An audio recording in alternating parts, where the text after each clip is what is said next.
Hello and welcome back. आज हम देखते हैं मल्टी लेवल इनहेरिटेंस कैसे अचीव होता है। ठीक है ना। तो मैं एक क्लास बनाता हूँ। ठीक है, मैंने क्लास ए बनाया है। क्लास ए को इनहेरिट करता हूँ क्लास बी में एक्सटेंड कीवर्ड लगाकर, और क्लास बी को इनहेरिट करता हूँ क्लास सी में। ठीक है ना। और अल्टीमेटली मैं यहाँ पर सी क्लास का एक ऑब्जेक्ट बना लेता हूँ। सी से कॉल करता हूँ रन को।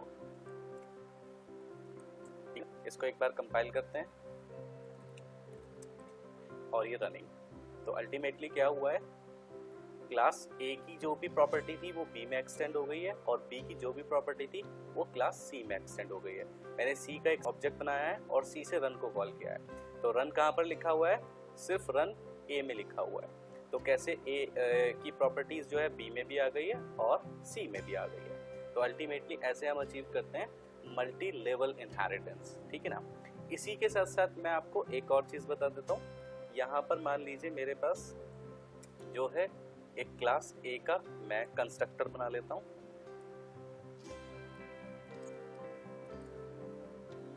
और क्लास बी का भी कंस्ट्रक्टर बना लेता हूँ।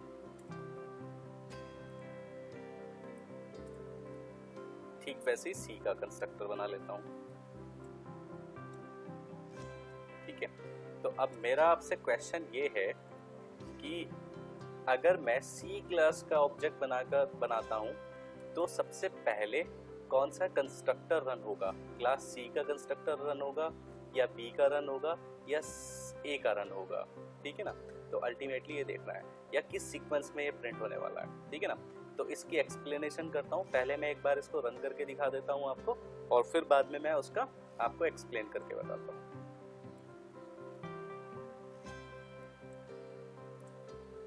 ठीक है ना। सबसे पहले क्लास ए का कंस्ट्रक्टर रन हुआ है, फिर बी का रन हुआ है और फिर सी का रन हुआ है। ठीक है ना। लेकिन आपने तो सबसे पहले सी का बनाया, तो होना क्या चाहिए था, सी का कंस्ट्रक्टर रन हो, फिर बी का रन हो, फिर ए का रन हो। ठीक है ना। लेकिन ऐसा नहीं हुआ है, सबसे पहले सबसे ए का हुआ है। अल्टीमेटली ऐसा होता कैसे है। ठीक है ना। हमने आपको बताया कि कोई भी क्लास, अगर उस क्लास का कोई भी प्रॉपर्टी आपको मतलब रन करना है, कोई भी यूज करना है, तो उस क्लास को पहले मेमोरी मिलना चाहिए। ठीक है ना। तो एक्सटेंड के केस में क्या होता है, जब आप सी का आपने को ऑब्जेक्ट बनाया है तो अल्टीमेटली सी को मेमोरी मिलेगी। सी को मेमोरी मिलने से पहले यहाँ पर हमने क्या किया है, डिपेंडेंसी है बी के ऊपर। तो कंपाइलर क्या करेगा, पहले बी को जाकर मेमोरी प्रोवाइड करेगा। जैसे ही वो बी में आएगा तो वहां पर एक और एक्सटेंड लगा हुआ है ए, तो वो पहले उससे पहले अपनी पेरेंट क्लास पे जाएगा विच इज ए, और ए को मेमोरी प्रोवाइड करेगा। जैसे वो ए को प्रोवाइड करेगा मेमोरी, और उसका कंस्ट्रक्टर वर्क होगा। ठीक है ना। फिर वापस से वो बी पर आएगा, बी को मेमोरी देगा, बी का कंस्ट्रक्टर रन होगा, फिर सी के ऊपर आएगा और सी का कंस्ट्रक्टर यानी सी को मेमोरी मिल जाएगी और सी का कंस्ट्रक्टर रन होगा। तो ऐसे ही इस सीक्वेंस में काम कर रहा है। तो इम्प्लिसिटली यहाँ पर वो ऑब्जेक्ट क्रिएट करता है आपके लिए। ठीक है ना। हमने तो सी ओनली सी का ऑब्जेक्ट क्रिएट किया है, लेकिन एक्सटेंड की वजह से, इनहेरिटेंस की वजह से एक्सटेंड कीवर्ड दो काम करेगा आपको। आपके पेरेंट क्लास को पहले मेमोरी देगा, फिर उसके बाद वो चाइल्ड क्लास को मेमोरी देता है। ठीक है ना। तो ये अल्टीमेटली हमारा एग्जाम्पल हो गया है मल्टी इनहेरिटेंस का भी, मल्टी लेवल इनहेरिटेंस का, और साथ साथ इस चीज का भी आपको पता चल गया है कि मेमोरी कैसे मिलती है। तो मेमोरी पहले पेरेंट क्लास को मिलती है, बाद में चाइल्ड क्लास को मिलेगी। ठीक है ना। क्योंकि यहाँ पर डिपेंडेंसी है, हो सकती है कोई ऐसी प्रॉपर्टी, ऐसी कुछ फंक्शनैलिटी आ रही है जो आपकी पेरेंट क्लास पे पहले है, तो पहले पेरेंट को मेमोरी मिलेगी, उसके बाद चाइल्ड को मिलेगी। ठीक है ना। तो एक और एग्जाम्पल देख लेते हैं हम। दूसरा एग्जाम्पल में हम देखते हैं कि हायरार्किकल एग्जाम्पल। ठीक है ना। तो यहाँ पर हम एक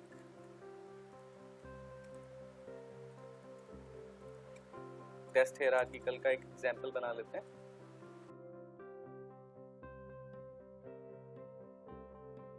मैं एक क्लास बना दे रहा हूं शेप। तो अल्टीमेटली शेप क्या है, किस चीज की शेप है, अभी कुछ भी नहीं पता है। ठीक है ना।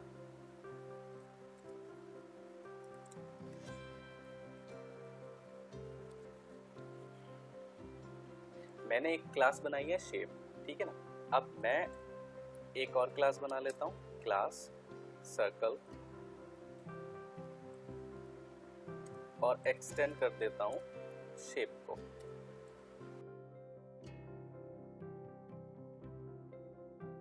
रेक्टेंगल, और एक्सटेंड करता हूँ शेप को। ठीक है, अब देखिए क्या हो रहा है। शेप एक क्लास है, ठीक है ना, उसका एक चाइल्ड क्लास बनाया है मैंने सर्कल, और शेप का एक और चाइल्ड क्लास बनाया है रेक्टेंगल। इसको बोलते हैं हम हायरार्किकल। तो शेप के अंदर जो भी प्रॉपर्टीज हम लिखेंगे वो क्लास में भी, सर्कल में भी चली जाएगी, और वो रेक्टेंगल में भी चली जाएगी, ठीक है ना। तो ये होता है हमारा अल्टीमेटली हायरार्किकल इनहेरिटेंस, ठीक है ना। चलिए मैं इसका एक एग्जांपल भी बना लेता हूँ यहाँ पर, ठीक है ना। मैं एक सर्कल क्लास का ऑब्जेक्ट बना देता हूँ।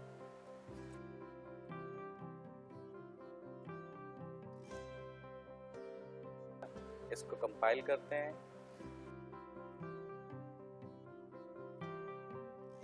सी से साइज को कॉल करते हैं, और REC से भी साइज को कॉल कर सकते हैं, ठीक है ना। दोनों में सेम मेथड आ गए हैं। वापस से इसको एक बार कंपाइल करते हैं और रन करते हैं, ठीक है। शेप नहीं, साइज है ये।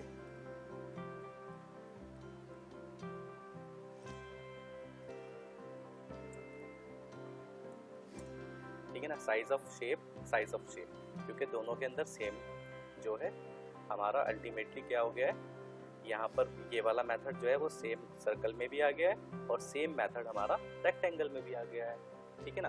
तो एग्जाम्पल के लिए मैंने ये लिया है, ठीक है ना, और इससे आपको आई होप समझ में आ गया होगा कैसे हम हायरार्किकल को भी टेस्ट कर सकते हैं, ठीक है ना।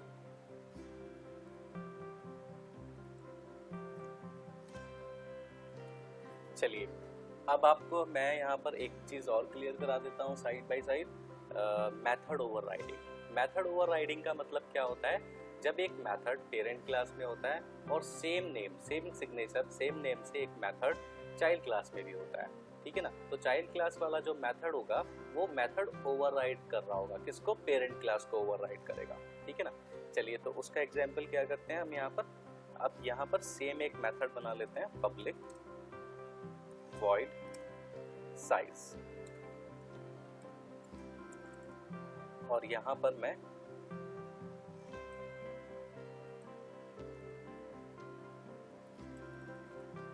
साइज ऑफ सर्कल लिख देता हूं, ठीक है ना।